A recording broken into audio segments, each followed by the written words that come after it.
Bienvenue sur Africa 24 dans cette nouvelle édition du 12-15 au sommaire de l'actualité. Le RDR mobilisé pour un RHDP unifié sur le thème du 4e congrès extraordinaire du RDR, Rassemblement des Républicains en Côte d'Ivoire, occasion pour la formation politique d'adopter les statuts du parti unifié avec les 5 autres alliés.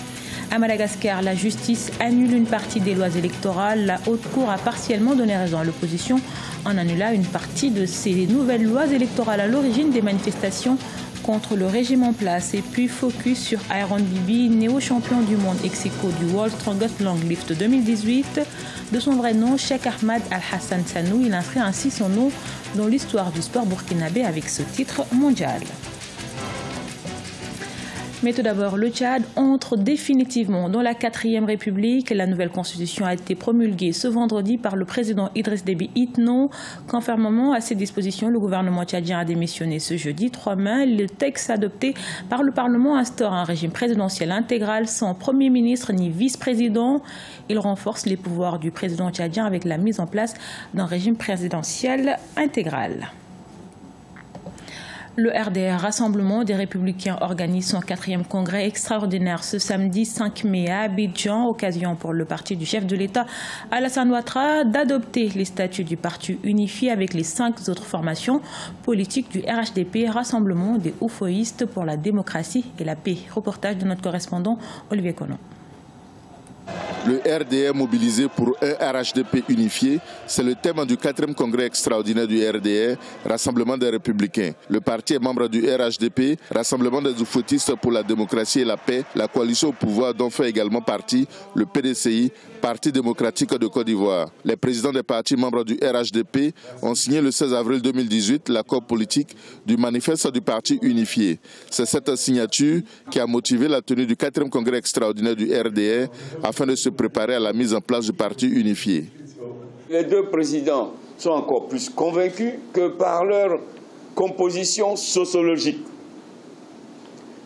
que par la force électorale et la force politique que va représenter le RHDP unifié. On sera donc en train de mettre en place le socle de la construction d'une nation ivoirienne. Ce maillage des compétences et des populations issues de ces différents partis permettra de donner un socle fort à notre pays. Selon Adama Bictogo, il n'y a pas de divergence entre le président de la République Alassane Ouattara, président d'honneur du RDR, et Henri Konan Bédié, président du PDCI, à propos de l'alternance au pouvoir et de l'élection présidentielle de 2020. Les deux leaders sauront opérer en temps opportun le bon choix pour le pays selon lui. Vous avez tous le discours du président Henri Konan Bédié de Daoukro avant les élections 2015. Nous irons au parti unifié et ils sauront s'entendre entre eux. Mais pour s'entendre, il faut bien qu'il y ait des candidatures de chaque parti et que ce soit le candidat du consensus qui soit choisi. Le président Alassane Ouattara, dans sa conférence de San Pedro, dit « Mon frère aîné, le président Bédié et moi choisirons le meilleur profil à l'intérieur du parti unifié. » Il n'y a rien d'antinomique. Pour les dirigeants du RDR, le parti unifié n'est pas l'expression du mode de la pensée unique ou le retour du parti unique. C'est plutôt la promesse du rassemblement de tous les Ivoiriens pour construire la nation afin de garantir la stabilité et la paix, gage de développement en Côte d'Ivoire. Au Gabon, le Premier ministre a été reconduit dans ses fonctions. Emmanuel Issozé Ngondé avait présenté la démission de son gouvernement après la dissolution de l'Assemblée par la Cour constitutionnelle. Il lui revient désormais de former un nouveau gouvernement. Ce lundi, la Cour constitutionnelle avait ordonné la dissolution de l'Assemblée nationale et en conséquence d'exiger le départ du gouvernement. Selon la Cour, le gouvernement n'avait pas rempli ses obligations d'organiser des élections législatives au plus tard le 30 avril. À Madagascar, la justice a annulé ce 3 mai une partie des nouvelles lois électorales, lois qui sont à l'origine des manifestations qui visent depuis près de 2 semaines le régime en place. Plusieurs dispositions de ces textes ont été jugées non conformes à la Constitution. Le point avec Solange Dubois. Plusieurs dispositions des nouvelles lois électorales ont été jugées ce 3 mai 2018 contraires à la Constitution par la Haute Cour constitutionnelle malgache, notamment sur la révision des listes électorales, la durée des campagnes, l'utilisation des bulletins uniques ou encore les conditions nécessaires à la candidature à la présidence.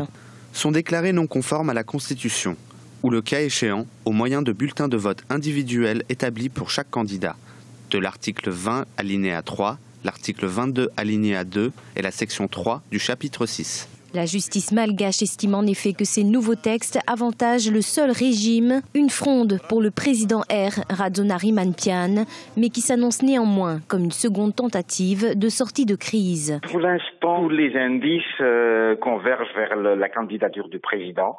Il y a son parti, le HVM, qui avait à maintes reprises demandé sa candidature.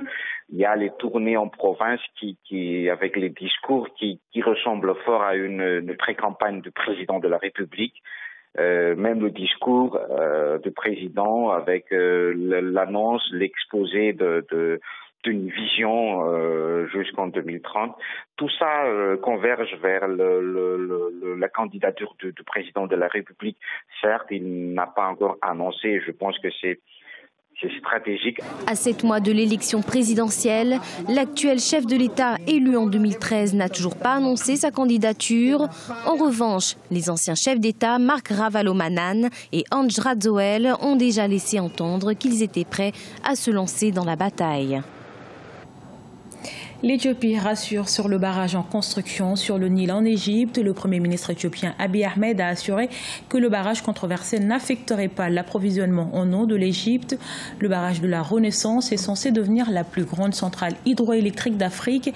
Il devait initialement commencer à fonctionner en 2017, mais selon les médias éthiopiens, sa construction n'est achevée qu'à 60%.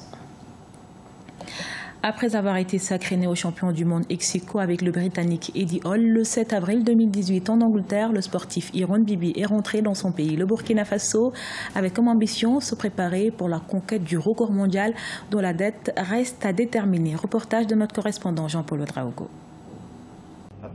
Iron Bibi, 155 kg, 1,10 m de taille, 26 ans, et néo-champion du monde ex aequo en log lift avec le Britannique Eddie Hall, est de retour au pays après avoir gravi les plus hautes marches dans cette discipline le 7 avril 2018 en Angleterre. Accueilli chaleureusement à son arrivée par une foule en liesse, le néo-champion a dit être déterminé pour davantage d'exploits et caresse le rêve de battre le record mondial de 228 kg, jusque-là détenu par le Lituanien Big Z.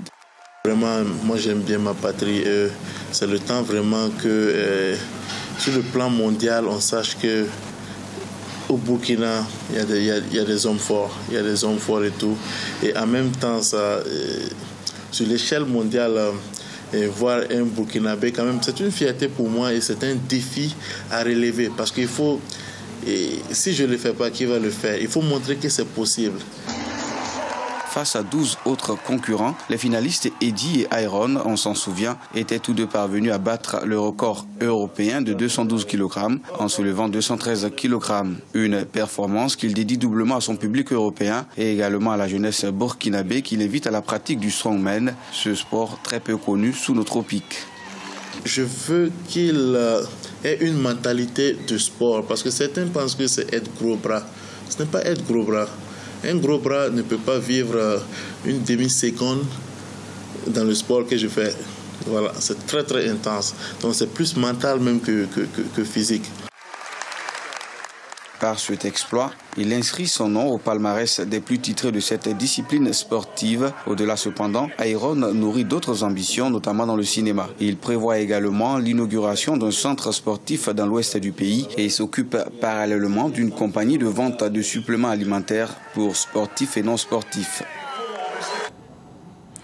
Ce journal a été réalisé par l'ensemble de la rédaction. Merci pour votre fidélité. Dans un instant, une nouvelle édition de l'actualité sur Africa 24.